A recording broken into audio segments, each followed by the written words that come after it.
देश के सबसे बड़े लोकतांत्रिक बहस के शो देश की बहस में मैं दीपक चौरसिया अपने साथ जुड़ने वाले तमाम पैनलिस्ट का, अपने साथ जुड़े तमाम दर्शकों का और पब्लिक के मंच में जुड़ने वाले साथियों का वंदन करता हूं, अभिनंदन करता हूं, नमस्कार करता हूं। आप जानते हैं देश की बहस इकलौता बहस का शो है जो लोकतांत्रिक तरीके से चलता है। आप ही विषय का चयन करते हैं और आप ही के चयनित विषय के आधार पर हम अगले 1.5 घंटे बहस करते हैं। यही नहीं, पब्लिक के मंच के जरिए आप सीधे अपने घरों से जुड़कर बहस की दशा और दिशा को आगे बढ़ाते हैं, इसे धार और रफ्तार देते हैं। आज पब्लिक के मंच में हमारे साथ जुड़ेंगी जयपुर से डॉक्टर आयुषी, मनीषा शुक्ला ग्वालियर से, अनमोल कौर इंदौर से और गोरखपुर से रमन अस्थाना। ये तमाम लोग हमारे साथ जुड़ेंगे, लेकिन सबसे पहले देख लेते हैं आपने किसे बहस का मुद्दा बनाया है।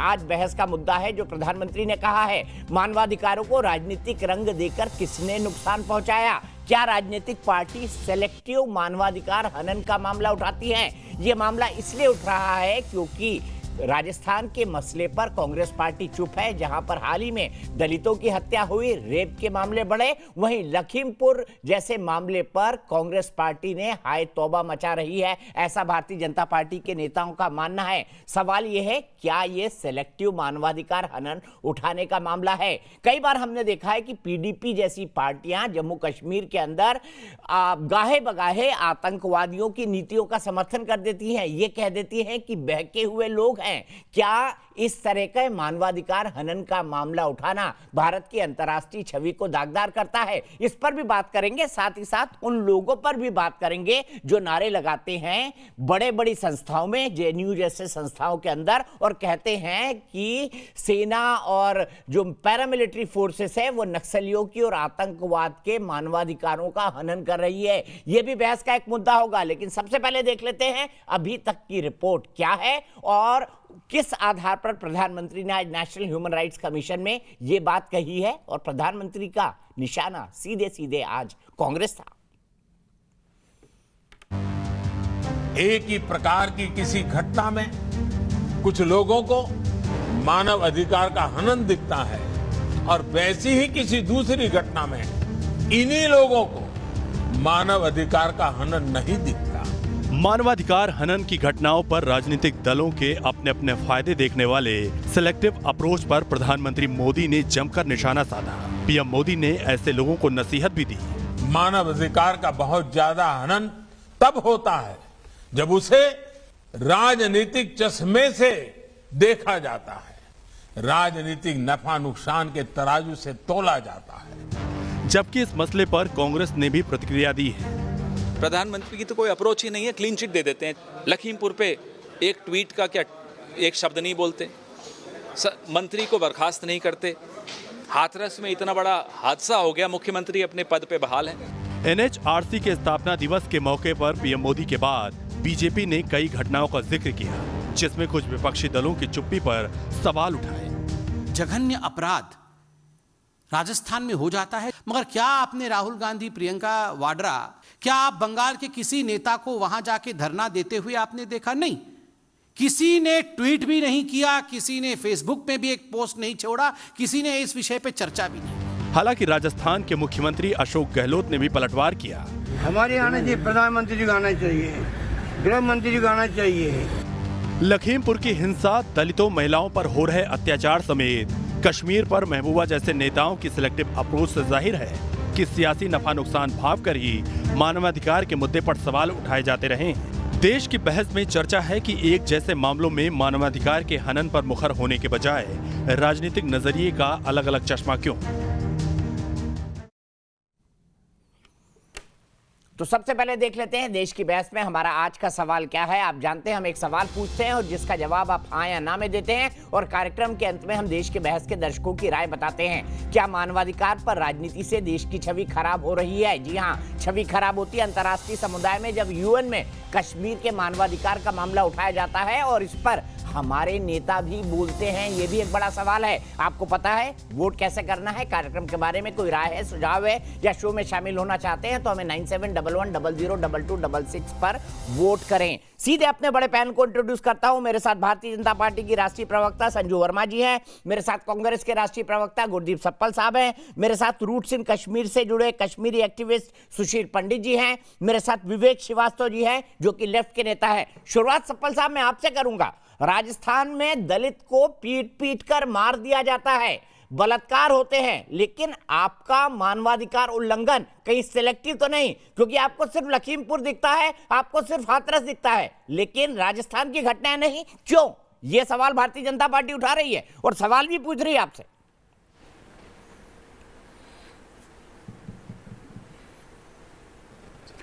पहले मेरा आपसे एक सवाल है दीपक जी।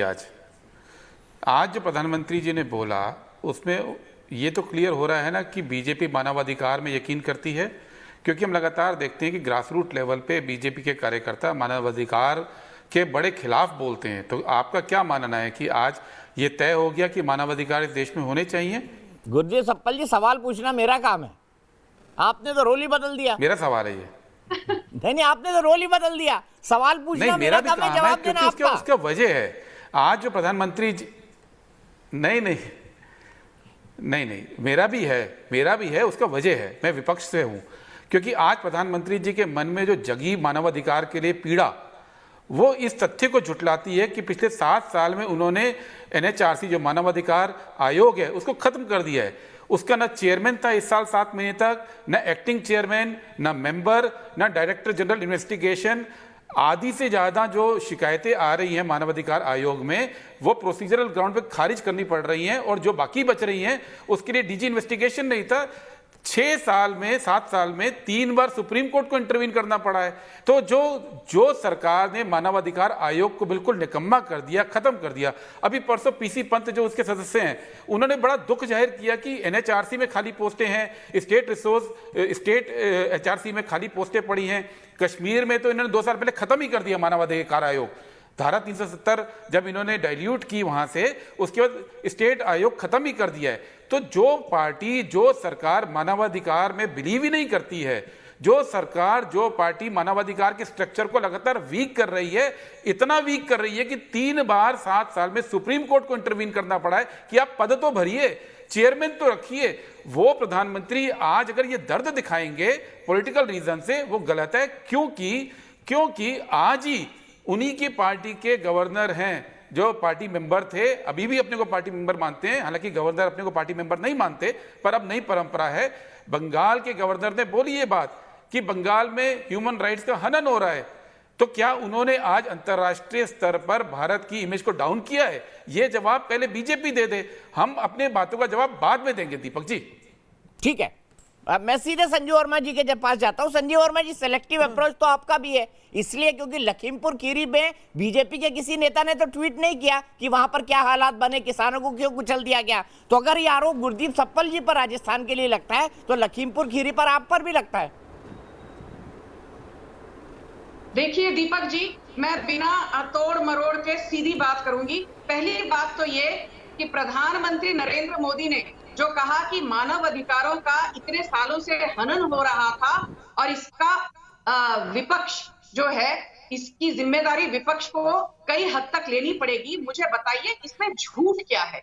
क्योंकि राजनीति पर तो हम बाद में आएंगे, क्योंकि मोदी जी ने एक बड़ी अच्छी बात कही कि मानव अधिकारों को राजनीतिक चश्मे से उसका नफा नुकसान देखना ये बिल्कुल सही नहीं है। तो राजनीति को 2 मिनट के लिए अलग छोड़कर जो प्रधानमंत्री ने आज कहा, उन्होंने कहा कि जब हम मानव अधिकारों की बात करते हैं तो सोचिए कि इतने सालों तक कांग्रेस ने राज किया, दशकों तक, और भारत में बेसिक जो सैनिटेशन पेनिट्रेशन रेट था वो सिर्फ 39% था। लोगों के पास शौचालय नहीं थे। नेल्सन मंडेला ने एक बार कहा था, human rights starts with respect for human dignity. अरे ह्यूमन राइट्स की बात बाद में करिए, पहले डिग्निटी की बात करिए। शौचालय नहीं थे, मोदी जी ने 11 करोड़ से ज्यादा शौचालय बनाए प्रधानमंत्री स्वच्छ भारत अभियान के तहत। फिर बात करते हैं फूड सिक्योरिटी को लेकर। सबको पता है कोरोना के आपातकाल के दौरान गरीबों को, वंचितों को बहुत कठिनाइयां हुई। पिछले साल 9 महीने तक और इस साल भी 9 महीने तक लगातार हर महीने 81 करोड़ लोगों को मुफ्त का राशन मिलता है। ये पूरे विश्व में सबसे बड़ा फूड सिक्योरिटी प्रोग्राम है। फिर बात करते हैं महिलाओं की। महिलाओं को बाहर शौचालय नहीं था। अमेठी में कहा जाता है, अमेठी में छोटी बच्चियां और युवतियां स्कूल कॉलेज में भर्ती नहीं होती थी क्योंकि उनको डर होता था लॉ एंड ऑर्डर सिचुएशन को लेकर, इसीलिए वो स्कूल कॉलेज जाना बंद कर देती थी। मोदी जी के आने के बाद अमेठी में शौचालय, पब्लिक टॉयलेट्स खुले हैं। कांग्रेस ने इतना बुरा हाल करके रखा था भारत का। फिर बात करते हैं मेंस्ट्रुअल प्रोटोकॉल की बात। एक प्रधानमंत्री रेड फोर्ट के रैम्पार्ट से बात करते हैं उसकी। आज एक प्रेग्नेंट महिला को 26 हफ्तों की मैटरनिटी लीव मिलती है। मुझे भी देने दीजिएगा अपने प्रोग्राम में। ह्यूमन डिग्निटी का एक पहलू है।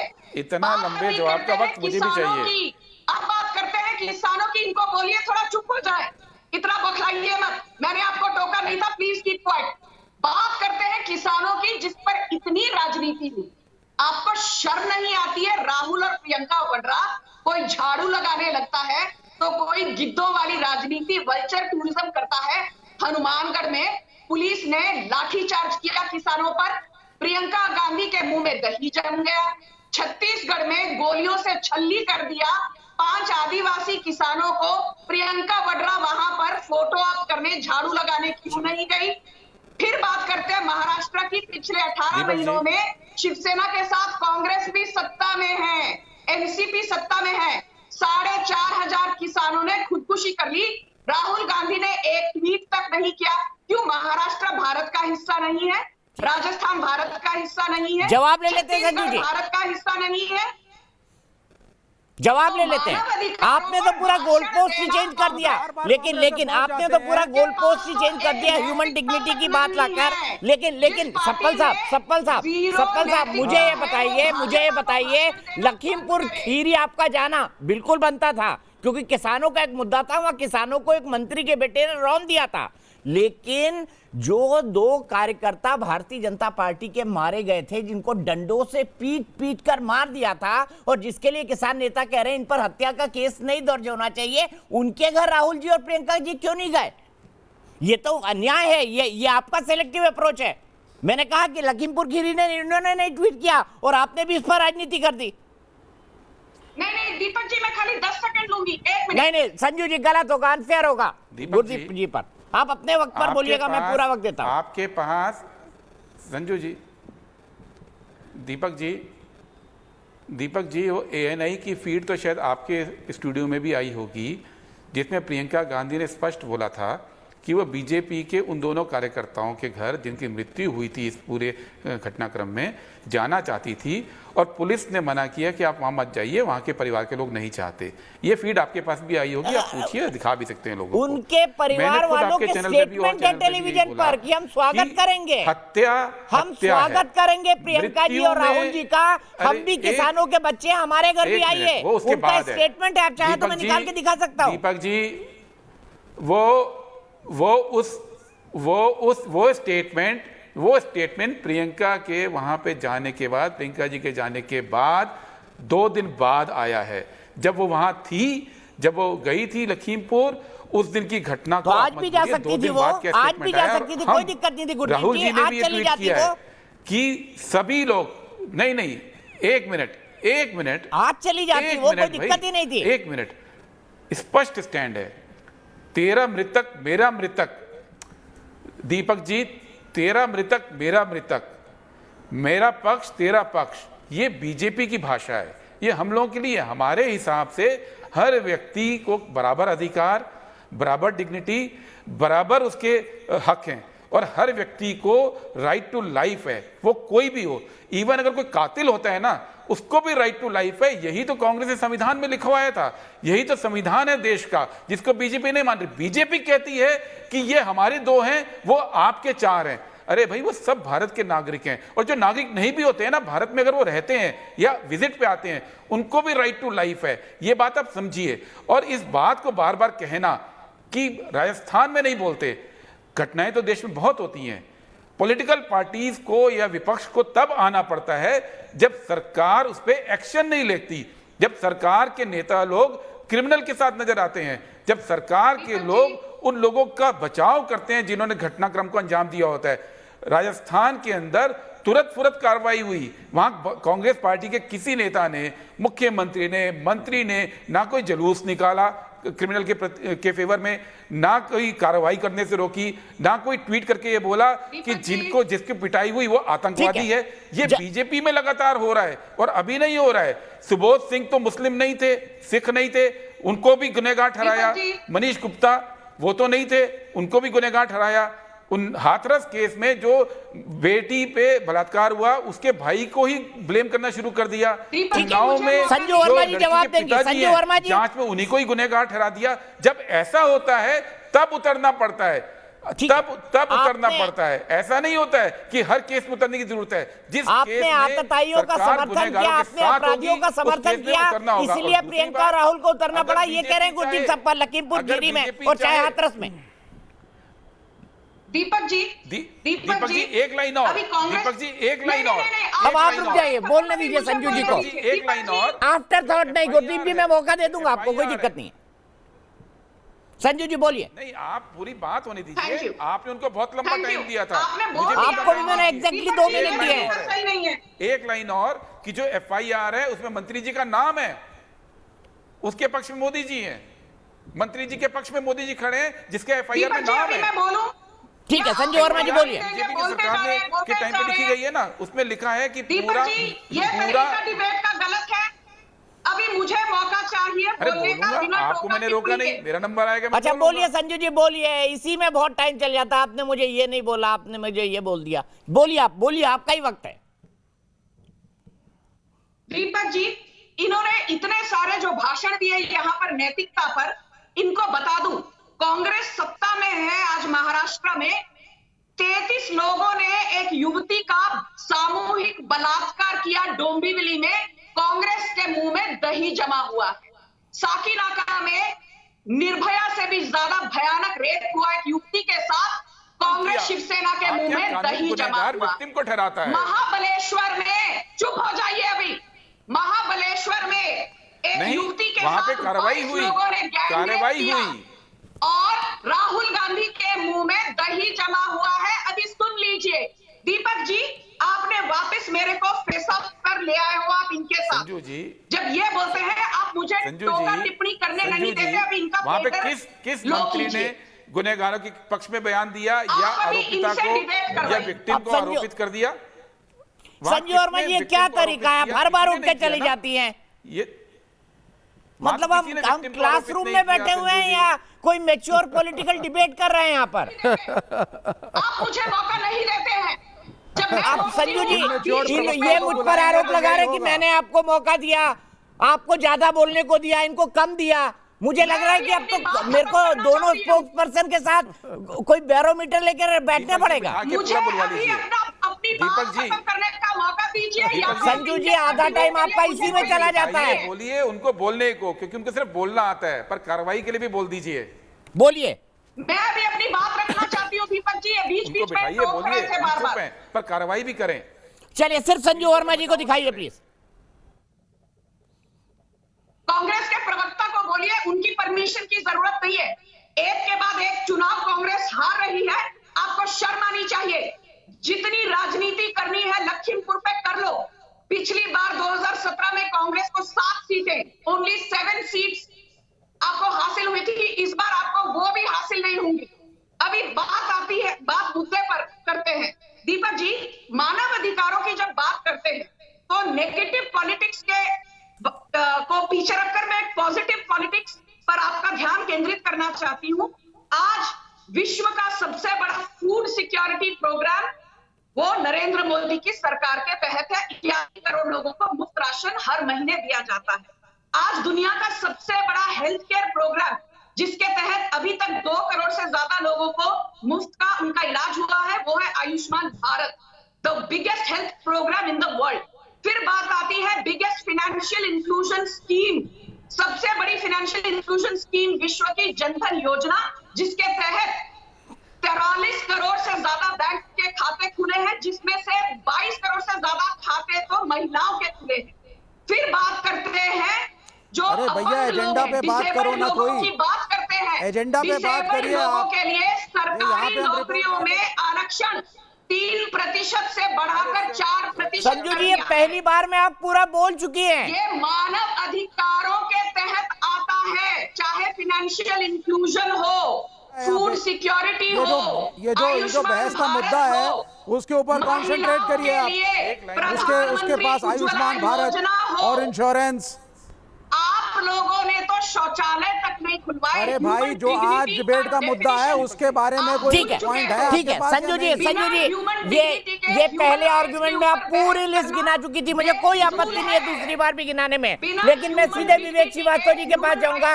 विवेक श्रीवास्तव जी, आप ही का संगठन है ना जो नारे लगाता था उन लोगों के मानवाधिकारों के लिए जो हमारे 5 एक जेसी और 4 लोग शहीद हो गए। उनको आतंकवादियों के मानव अधिकार दिखते थे, उनको नक्सलों के मानव अधिकार दिखते थे, और टारगेटेड किलिंग का आरोप वो सेना और पैरामिलिट्री फोर्सेस पे लगाते थे। ये आपके एआईएसएफ के लोग थे ना जेएनयू में। अब जल हम शर्मिंदा है, तेरे कातिल जिंदा है। आप सुन लीजिए मेरी बात को साफ और स्पष्ट जी। अब आप सुनिए, मैं ये संजू वर्मा की तरह रिपोर्ट कार्ड लेकर के नहीं बैठता हूं और ना ही मैं बीजेपी के प्रवक्ता की तरह अपने फेलियर्स को छुपाने के लिए 70 साल पहले जाकर के विपक्षी पार्टी कांग्रेस का ट्रैक रिकॉर्ड निकालने की कोशिश करता हूं। अगर आप पूरा वक्तव्य अगर आप बीजेपी की प्रवक्ता का सुनेंगे, आपको क्वेश्चन करना चाहिए था, भाई आप बीजेपी की हैं, आप सेंटर की गवर्नमेंट है केंद्र में, आप अपने रिपोर्ट कार्ड को जस्टिफाई करिए। आपका ह्यूमन रिकॉर्ड्स बैड है। आप यूनाइटेड स्टेट्स ऑफ अमेरिका गई, वहां भी कमला ने आपको यही बोला प्रधानमंत्री को कि भारत का ह्यूमन राइट्स ट्रैक रिकॉर्ड बुरा है।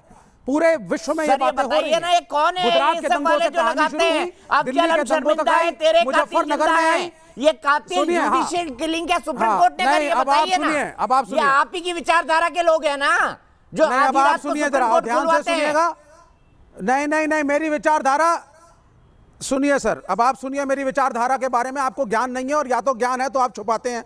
1947 से लेकर के 1990s तक principal opposition parties of this nation was the left.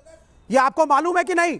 Nationalisation of bank जब हुआ था तो वामपंथियों के प्रेशर में हुआ था, आपको मालूम है कि नहीं? 35 साल हमने बंगाल में रूल किया, आपको मालूम है कि नहीं? फिर क्या विचारधारा की बात आप करते हैं?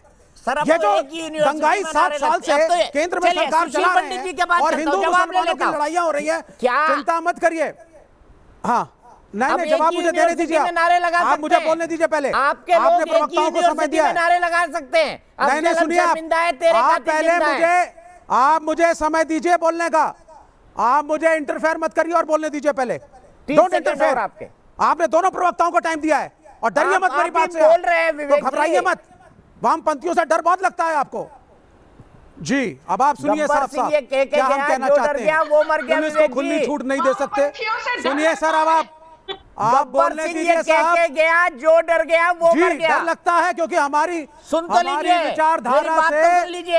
विचारधारा से डरिए मत। हमारे सत्य से डरिए मत। सत्य से डर लगता है दीपक चौरसिया आपको, इसीलिए सत्य को बोलने नहीं देते आप। गब्बर सिंह ये कह के गया जो डर गया वो मर गया। नादान बच्चा हंसी खेल में कौड़ी गजब की देके गया। समझे विवेक जी? गब्बर सिंह ये कह के गया है जो डर गया वो मर गया। मैं डरता वरता नहीं। अब बात कंप्लीट करिए अपनी। ये नारे क्यों लगते हैं? आपकी विचारधारा के लोग रात में सुप्रीम कोर्ट क्यों बुलवाते हैं? दीजिए मुझे एक लीजिए, सुनिए आप मेरी बात को साफ साफ। इस देश के अंदर जितने तंत्र हो, चाहे दिल्ली पुलिस, चाहे किसी अन्य राज्य की पुलिस, चाहे आर्मी, चाहे जुडिशरी, चाहे ब्यूरोक्रेसी, सबको कानून के तहत काम करना पड़ेगा। अगर दिल्ली पुलिस भ्रष्ट होगी सवाल उठाया जाएगा। आर्मी आधी रात को सुप्रीम कोर्ट याकूब मेनन के लिए क्यों खुलवाई ये बता दीजिए ना। आपकी विचारधारा के लोगों ने इसका जवाब नहीं देंगे कर रहे हैं सर। अगर दिल्ली पुलिस आकर के जेएनयू में लेफ्ट के लड़कों के खिलाफ केसेस गलत चार्जशीट लगाएगी, सवाल उठाया जाएगा। जामिया के लड़कों की कुछ भी बात कर रहे हैं। सुशील पंडित जी सवाल का जवाब क्यों नहीं दे रहे? आधी रात में क्यों खुलवाते हैं ये? अब जल हम शर्मिंदा है, तेरे कातिल जिंदा है, नारे क्यों लगते हैं? गौर से सबको बहुत हाँ, और भारत तेरे टुकड़े होंगे इंशाअल्लाह इंशाअल्लाह, ये नारे भी लगते हैं।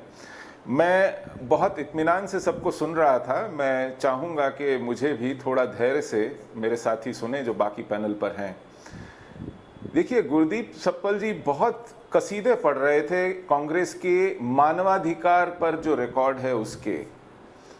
मैं हैरान हूँ उनके मुंह से, वो कैसे भूल जाते हैं 1984 में दिल्ली की सड़कों पर मानवाधिकार की क्या धज्जियां उड़ाई गई थी गलों में टायर डालकर, कैसे लोगों को घसीट घसीट कर मारा गया था। और आई.के. गुजराल, जनरल जगजीत सिंह अरोड़ा बार बार ड्योढ़ियों पर जाकर चिरौरी कर करके दया की, रहम की भीख मांग मांग कर थक गए। कहा आर्मी बुला लीजिए, 3 दिन तक आर्मी नहीं बुलाई गई। ये मानवाधिकार रिपोर्ट है। और जब उनसे कहा गया कि ये कत्लो-गारत क्यों होती है, तो कहा गया कि जब कोई बड़ा पेड़ गिरता है तो धरती थोड़ा बहुत कांपती है। ये मानवाधिकार के ऊपर इनका रिकॉर्ड है। और उस पर इन्होंने कितने साल किसी पर मुकदमे नहीं चलने दिए, साक्ष्य नहीं आने दिए, सजाएं नहीं होने दी। और उसके ठीक 6 साल बाद कश्मीर से हमको बेदखल किया गया। मानवाधिकार का रिकॉर्ड है। ये गठबंधन सरकार चला रहे थे कश्मीर में फारूक अब्दुल्ला के साथ, तब आतंकवादियों को छोड़ा गया, हम पर भेड़ियों की तरह छोड़ा गया। और आज तक, उसके बाद ये 10 साल तक इन्होंने सरकार चलाई, इन्होंने किसी पर मुकदमा नहीं चलाया, किसी को सजा नहीं दी, एक कमीशन तक नहीं बैठाया कि कश्मीर से लाखों लोग भाप की तरह उड़ गए घाटी में से, उनके मानवाधिकारों का क्या हुआ। ये मानवाधिकारों पर कसीदे पढ़ते हैं, डींगे हाँकते हैं, ये कहते हैं कि ये मानवाधिकारों के हामी हैं। कमाल है। और दूसरी तरफ है वामपंथ, बोलने दीजिएगा। कहता है 35 साल हमने बंगाल में राज किया, आज इनको पूरे बंगाल में एक एमएलए ढूंढने को नहीं मिलता है अपना, कोई पानी लेवा नहीं है, कोई नाम लेवा नहीं है। गुजरात के जो हालत की इन्होंने, उसी का नतीजा है ये। मारिचा झापी में मास रेप हुआ, बांतला में रेप हुआ। ये कहते हैं कि हमने राज किया है, किसानों को मारा गया, हमने बैंक में नेशनलाइजेशन किया है। बैंकों की क्या हालत है, ये डींगे मांगेंगे, मुझे बोलने ये आज कसीदे पढ़ेंगे, डींगे मारेंगे। मैं गुरदीप जी बिल्कुल आऊंगा आपके पास, लेकिन उससे पहले डॉक्टर आयुषी जयपुर से मेरी एक दर्शक जुड़ गई है। डॉक्टर आयुषी, क्या कहेंगी इस मसले पर?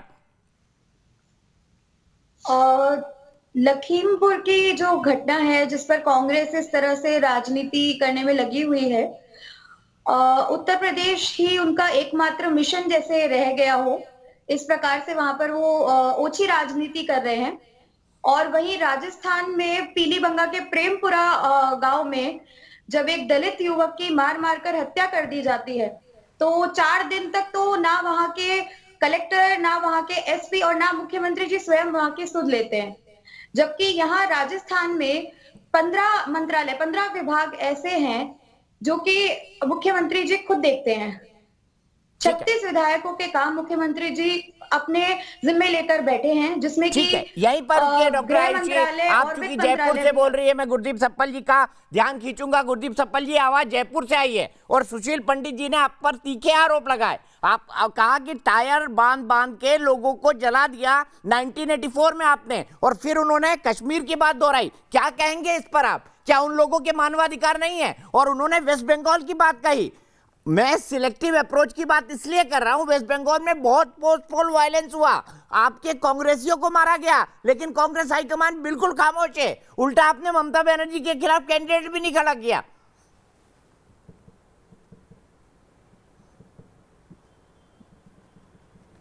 आपने इतने सारे सवाल पूछे हैं, एक एक करके जवाब लीजिए। सबसे पहले कश्मीर पर जवाब। कश्मीर में जिस दिन कश्मीरी पंडितों को वहां से भागने में मजबूर किया, वो तारीख थी 19 जनवरी 1990। केंद्र में बीजेपी द्वारा समर्थित वीपी सिंह की सरकार थी, राज्य में राष्ट्रपति शासन था, जगमोहन गवर्नर थे, जो वाजपेयी जी की सरकार में कैबिनेट मंत्री भी बने। कांग्रेस तब न स्टेट में थी न सेंटर में थी। पहली बात, आज तक बीजेपी इस झूठ को फैला रही है आज तक ये झूठ चल रहा है कि उस समय कांग्रेस थी, बीजेपी की सरकार, समर्थित सरकार वहां थी, और जगमोहन, जिनको बीजेपी ने बाद में मंत्री भी बनाया केंद्र में, वो गवर्नर थे, उनके टाइम पे भागे। दूसरी बात, जब मनमोहन सिंह प्राइम मिनिस्टर बने तो 2 बार उन्होंने पैकेज दिया, 2004 में और 2008 में, और उसके बाद मोदी जी ने 2015 में दिया। इस बीच में 25 साल दीपक जी बीते हैं। 25 साल में 15 साल बीजेपी का शासन हुआ और 10 साल कांग्रेस लेड गवर्नमेंट थी।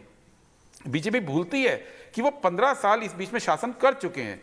लेकिन अगर कश्मीरी पंडित वापस गए दीपक जी, तो केवल मनमोहन सिंह जी के टाइम पे 1953 मनमोहन सिंह जी के पैकेज देने के बाद 1953 परिवार, कुल 60,000 परिवार का पलायन हुआ था। ये एक सरकारी रिपोर्ट है, मोदी गवर्नमेंट की भी रिपोर्ट यही है। लाखों नहीं थे, 60,000 परिवार थे। उनमें से 1953 मनमोहन सिंह जी के टाइम पे वापस गए, मोदी जी के टाइम पे 520 गए। मनमोहन सिंह जी के टाइम पे परिवार को 10,000 रुपए प्लस राशन दिया जाता था। 10 साल के बाद मोदी सरकार ने इसको बढ़ा के 13,000 किया और बताया ऐसे जैसे बहुत महान काम किया। हर वो काम जो मनमोहन सिंह जी कर चुके थे उसको और अक्षम तरीके से और कम एफिशिएंसी के साथ किया है। घर बनाने की बात करते हैं, मनमोहन सिंह जी के टाइम पे कश्मीरी पंडितों के लिए वापसी के लिए 5,911 घर बने, और इनके 8 साल में कितने बने अभी तक? 1,025, सिर्फ 1,025। ये सरकारी डेटा है, मेरा डेटा नहीं है। तो जो 10 साल मनमोहन सिंह जी की सरकार थी, उसने लगातार राउंड टेबल किए, वापस लाने के लिए योजनाएं बनाई। कश्मीरी पंडितों को पूरे देश में मेडिकल और उसमें इंजीनियरिंग में रिजर्वेशन दिया ताकि उनके बच्चे सब जगह जाके पढ़ सकें। कश्मीरियों को रिजर्वेशन मिला, ना सिर्फ पंडितों को, कश्मीरी बच्चों को भी वहां पे दिया। इन्वेस्टमेंट लेके आए, और इनके टाइम पे आपको याद होगा 12-13 के अंदर टूरिज्म कितना फलने लग गया था। हम सबके दोस्तों के पास आज फोटो है जो उस पीरियड में कश्मीर जाके घूमते थे, वहां से वापस यहां ले आए। अरे आपके अंदर इतना दम था तो 25 साल में 15 साल राज कर लिए, वापस ले जाइए। रही बात जो संजू जी ने बोली, खाद्य सिक्योरिटी, संजू जी जब देश आजाद हुआ था ना, कुछ नहीं था।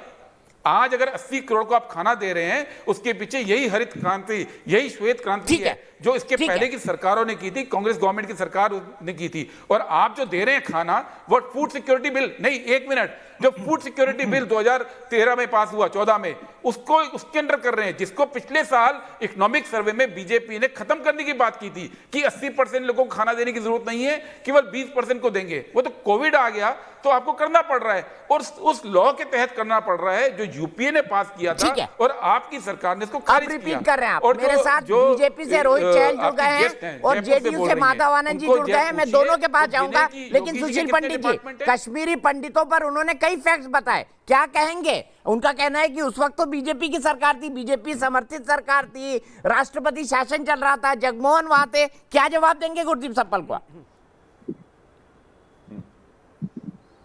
इनके पास कोई जवाब नहीं है। आधे से ज्यादा छुपाते हैं। आरव विवेक जी आपके पास के बाद जाना चाहते हैं। देखिए, हाँ, ये चिरकुट बीच में उबल पड़ते हैं, इन पर थोड़ा मुंह पे लगाम डालिए, इनको कुछ लॉलीपॉप दीजिए, ये व्यस्त रहें। 18 जनवरी 1990 तक कश्मीर में फारूक अब्दुल्ला की सरकार थी। उस फारूक अब्दुल्ला की सरकार को गठबंधन में कांग्रेस का समर्थन प्राप्त था, उसके साथ चला रहे थे। 18 जनवरी की रात तक फारूक अब्दुल्ला कश्मीर में सरकार चला रहे हैं कांग्रेस की मदद से। तो क्या वहां पर सब कुछ ठीक ठाक था कि उनके जाते ही हमको निकलना पड़ा?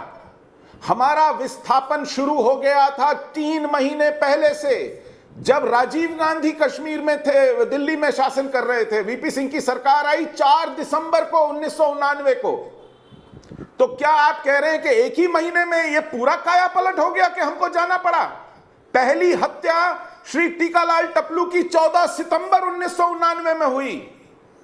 1 दिसंबर को श्रीमान नीलकंठ गंजू की हत्या हुई। उसके बाद 28 दिसंबर को हमारे श्रीमान भट्ट की हत्या हुई। इस बीच में मुफ्ती मोहम्मद सईद की बेटी को अगवा कर लिया गया। या फारूक अब्दुल्ला की सरकार थी, आपको केंद्र राज्य में फारूक अब्दुल्ला की सरकार थी जो कांग्रेस के समर्थन से चल रही थी। कश्मीरी पंडितों तो ये सब हो रहा था कांग्रेस और नेशनल कॉन्फ्रेंस की गठबंधन सरकार की नाक के नीचे। ठीक है, मैं विवेक श्रीवास्तव क्या वो को अपनी जवाब दे जिम्मेदारी देता से हूं। बच सकते विवेक हैं? श्रीवास्तव जी जवाब दीजिए।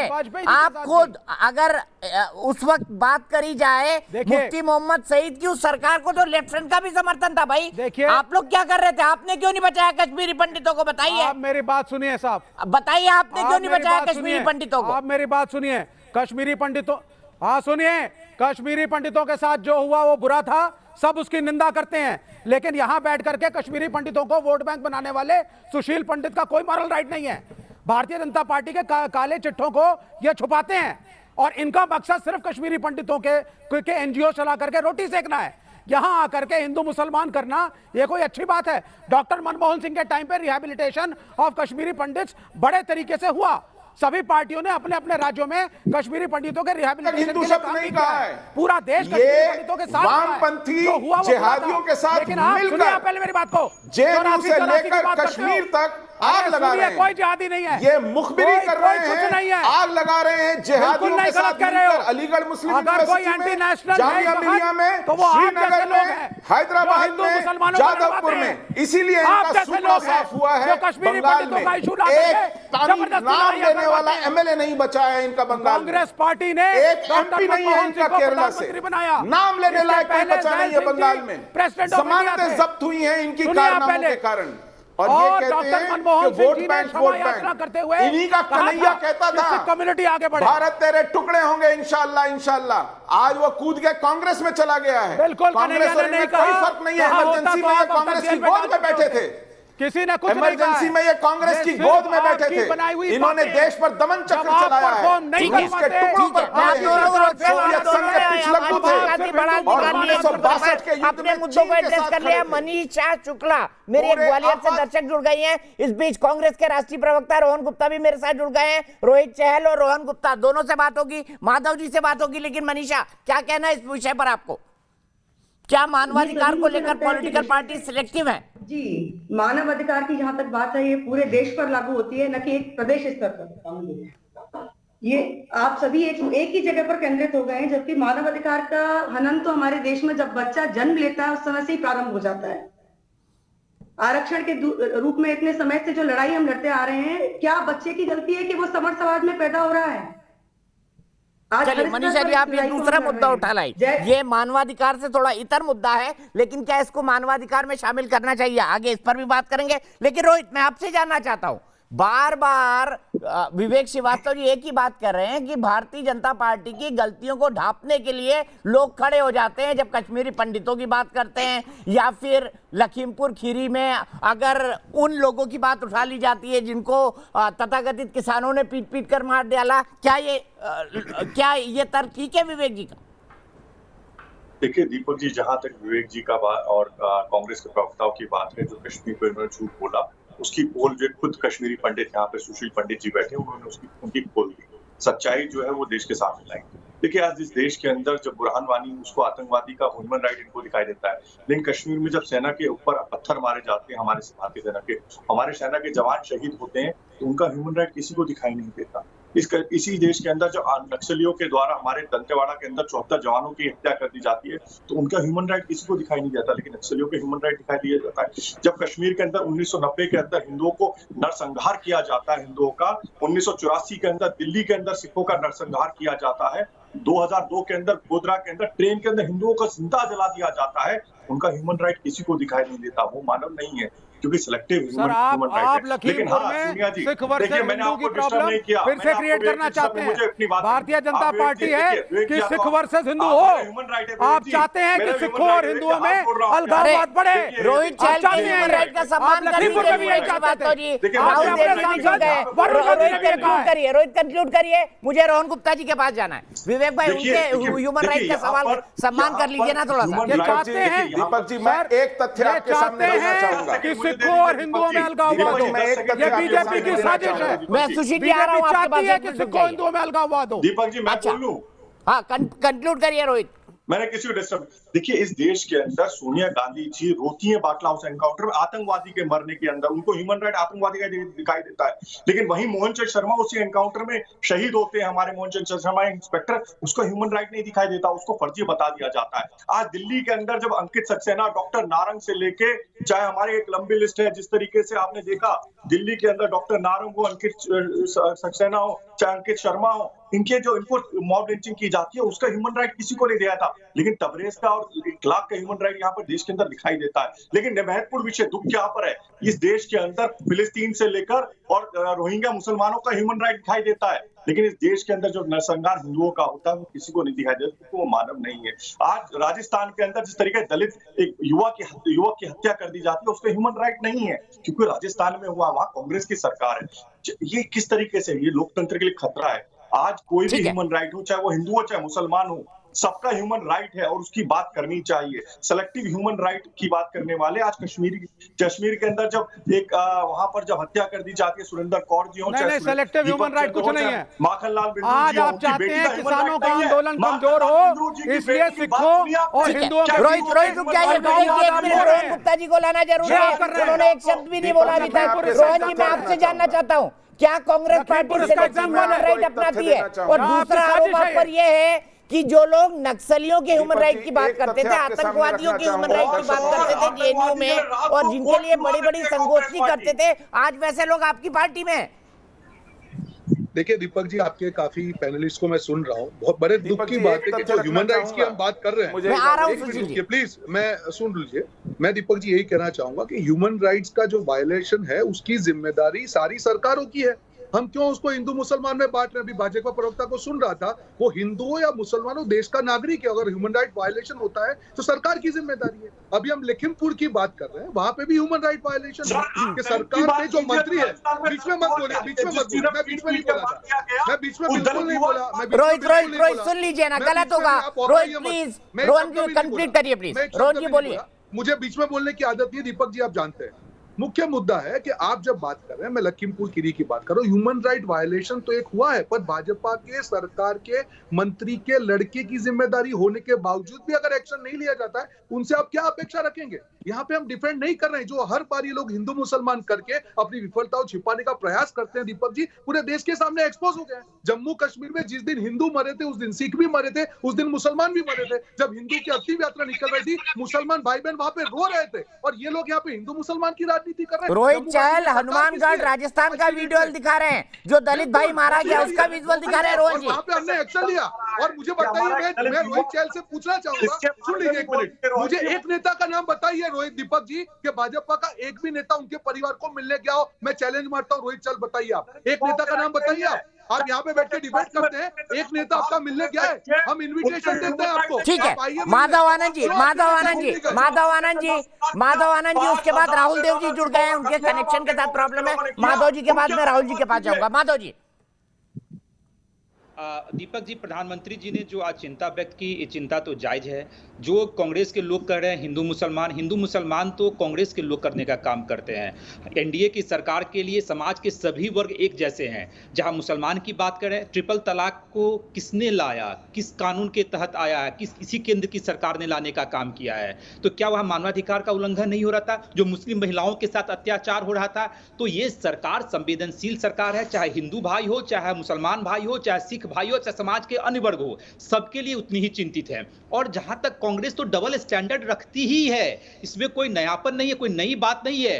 वो हर घटना का विवेचन अपने अकॉर्डिंग करने का काम करती है। आज जम्मू कश्मीर में लगातार सिख और हिंदू भाइयों को टारगेट किया जा रहा है, एक के बाद एक घटनाएं हो रही हैं, उनकी हत्या हो रही है, लेकिन कांग्रेस के किसी एक नेता का आप बता दीजिए, ट्वीट के माध्यम से या सोशल मीडिया के माध्यम से या बाइट के माध्यम से उन्होंने चिंता व्यक्त की? उनको कोई चिंता नहीं है। यूपी की चिंता इसलिए है क्योंकि वहां चुनाव होने हैं, चुनाव जीतने की कोशिश कर रहे हैं वो लोग। बीजेपी के भी काफी कार्यकर्ता वहां मरे, लेकिन उनका उससे कोई मतलब नहीं है। तो ये कांग्रेस की डबल स्टैंडर्ड है। ये जो भारतवर्ष की जनता इस चीज को जानती है। और दीपक जी, मैं एक बात कहना चाहता हूं, चाहे कितना भी कांग्रेस हिंदू मुसलमान कर ले, न हिंदू भाई कांग्रेस के साथ हैं, न मुस्लिम भाई कांग्रेस के साथ हैं, न क्रिश्चियन भाई हैं, न सिख भाई हैं।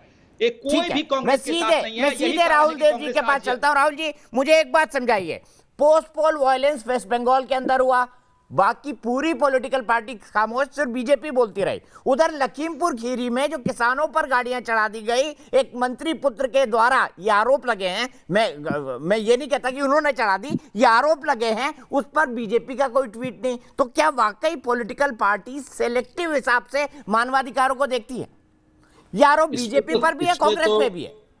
दीपक, इसमें तो किसी भी तटस्थ और विचारवान व्यक्ति को संदेह होगा ही नहीं और इससे असहमति नहीं हो सकती। ऐसी कौन सी राजनीतिक पार्टी है जो जब सत्ता में रही है तब अपने हिसाब से कभी वो संवेदनशील हो जाती है, जब उसका जो सामाजिक आधार है उस पर चोट पहुंचती है, उसको लेकर कोई घटना होती है, और जब वो विरोध में होती है तो उसको दूसरे पक्ष की बात दिखाई देती है, तब वो शोर मचाती है। तो ये लगातार हम देखते हैं, ये केवल एक इस पार्टी या उस पार्टी का नहीं है। आपने खुद ही उदाहरण दे दिए। आपको कश्मीर में एक अलग व्यवहार में दिखेगा, उत्तर प्रदेश में अलग व्यवहार दिखेगा, पश्चिम बंगाल में अलग व्यवहार दिखेगा, असम में भी बहुत हिंसा हुई है, वहां पर अलग व्यवहार रहा। मानवाधिकार के नाम पर जो कुछ विरोध प्रदर्शन और विरोध हुआ, मैं उस व्यवहार की बात कर रहा हूँ। अगर राजस्थान में या कहीं भी और दलितों के विरुद्ध जो हिंसा होती है तो उसमें मानवाधिकार की बात करना केवल पार्टियों के अपने हितों और अपने आधारों के आधार, मताधिकार जो है या जो उनका सामाजिक आधार है उसके आधार पर तय होता है। कोई किसी का हाथ नहीं रोक सकता, आप किसी का बोलना नहीं रोक सकते, और ये लोकतंत्र है, सबको अपने तरीके से मुद्दे उठाने और बात करने की आजादी है। ठीक है, मैं सीधे रोहन गुप्ता जी के पास चलता हूँ। रोहन गुप्ता जी, जो माधव आनंद जी ने बोला, मेरा बड़ा सिंपल और सपाट सवाल है। पश्चिम बंगाल के पोस्ट पोल वायलेंस पर आप खामोश, उसके बाद आप कश्मीर पर सिर्फ रस्म अदायगी करते हैं, जो हिंदू और सिख वहां पे मारे जाते हैं, मुसलमान भी मारे जाते हैं, लेकिन लखीमपुर में आंदोलन करते हैं इसलिए क्योंकि चुनाव सामने है। क्या ये आरोप लॉजिकल नहीं है आपके ऊपर? बिल्कुल नहीं दीपक जी। देखिए, आप जम्मू कश्मीर की बात करते हैं, यहाँ पे भाजपा प्रवक्ता बोलते हैं, उनको बता दूं कि हमारे वहाँ पे general secretary incharge Rajni Patil ji उनके घर पे गए, परिवारों के उनके साथ बैठे, उनको सांत्वना दी है। और कांग्रेस की बात कभी चुनाव से जुड़ी नहीं है। जब हाथरस था तब तो कोई चुनाव नहीं था। और जो पोस्ट पोल वायलेंस की बात कर रहे हैं, टीएमसी के सामने कर रहे हैं, पूरे देश के सामने है कि उसके पीछे भी किसकी जिम्मेदारी है। देखिए दीपक जी, यहाँ पे ये जो बात कर रहे हैं, आज किसान का आंदोलन इतने दिनों से चल रहा है, क्या वो मानवाधिकार का हनन नहीं है? 100 से 1000 के करीब किसानों की वहां पे कहीं न कहीं वहां पे उनकी मृत्यु हुई है, यहाँ पे वो उनको कुछ हुआ है। आज उनके सामने भी कुछ नहीं बोला जाता। क्या ये मानवाधिकार का हनन नहीं है? देखिए, सिलेक्टिव मानव अधिकार के हनन की बात भाजपा को इसलिए सुबह देती है कि उनके शासन में ये मानव अधिकार हनन के जो मुद्दे हैं वो बड़े हैं, और उनको उसको जस्टिफाई कैसे करना है। आज जम्मू कश्मीर में शासन किसका है? आज वही जम्मू कश्मीर में जहां उनका शासन होने के बावजूद हिंदू और सिख की मृत्यु होती है, और उसको भी वो लोग हिंदू मुसलमान करके अपनी, क्योंकि उनको अपनी सत्ता बचानी है। उनकी नहीं तो विफलता हो जाएगी। जो नोटबंदी में उन्होंने कहा था कि आतंकवाद खत्म हो जाएगा, टेररिज्म का पैसा खत्म हो जाएगा, काले धन के हिसाब, क्या हुआ मुझे बताइए? आज भी वहां पे हमारे जैन जवान भी मर रहे हैं। ठीक है, सुशील पंडित जी कुछ बोलना चाहते थे। सुशील जी, उस आप ही की बात से फिर बहस को आगे बढ़ाऊंगा। जवान और किसान की बात है। दीपक जी, रोहित मैं आऊंगा, एक मिनट। सुशील जी कुछ जोड़ना चाहते थे, सिर्फ एक लाइन और जोड़ना चाहते। दीपक जी, देखिए, मुझे थोड़ा सा समय दीजिएगा दीपक जी। ये दोहरे मापदंड हैं जिन्होंने इतने बड़े विषयों को थोथरा कर दिया है, खोखला कर दिया है। यही हाल सेक्युलरिज्म के साथ हुआ। दोहरे मापदंडों के कारण पंथ निरपेक्षता की यह हालत है कि आज कोई पार्टी इस शब्द का उच्चारण करना नहीं चाहती है, क्योंकि लोगों को पता है यह कितना बड़ा पाखंड है। जो काम इन्होंने सेक्युलरिज्म या पंथ निरपेक्षता वाले शब्द के साथ या उस विचार के साथ किया, वही आज मानवाधिकारों के साथ हो रहा है। और मैं हैरान हूं, इसी पैनल पर 2 पार्टियां बैठी हैं। इस देश में मानवाधिकारों के हनन की सबसे काली रात थी 1975 में आपातकाल। 1975 का आपातकाल था। संविधान और मूलभूत अधिकार सस्पेंड कर दिए गए थे। वर्तमान में आप यही कम्युनिस्ट पार्टी जिसका प्रतिनिधित्व श्रीवास्तव जी कर रहे हैं, इसी रोहन गुप्ता की गोद में बैठी हुई कांग्रेस और कम्युनिस्ट एक साथ पूरे देश को हम बहस को दूसरी दिशा में ले जा रहे हैं। मुझे एक ब्रेक के लिए रुकना है, उससे पहले अनमोल कौर, मेरी एक दर्शक इंदौर से जुड़ गई है। अनमोल कौर, क्या कहेंगे? सेलेक्टिव है हम ह्यूमन राइट्स के बारे में? हेलो एवरीवन, आई एम अनमोल। मैं एक पर्टिकुलरली किसी पार्टी से नहीं हूँ। मैं एक सिटीज़न हूँ इंडिया की, और हमें ना पॉलिटिक्स को बिल्कुल भी मानवाधिकार में इन्वॉल्व नहीं करना चाहिए। मानवाधिकार किसी एक के लिए नहीं है, किसी पॉलिटिक्स के लिए या किसी रिलीजन के लिए नहीं है, किसी अलग से पार्टी के लिए नहीं है। मानवाधिकार सबके लिए है। It is actually a very heavy term. उसका एक सिंपल मीनिंग नहीं है। मतलब इवन हमारे जो पीएम है मोदी जी, उन्हें भी मानवाधिकार के बारे में बोलना पड़ा। It was 28th establishment day of NHRC, so even हमारे पीएम को भी उसके बारे में बोलना पड़ा है। ठीक है, आपने बिल्कुल सही कहा अनमोल कि ह्यूमन राइट्स अपने आप में एक बहुत बड़ा शब्द है और उसके पीछे कई सारे थॉट छुपे हुए हैं। ब्रेक के लिए रुक रहा हूं, ब्रेक के बाद शुरुआत करूंगा रोहित चहल से।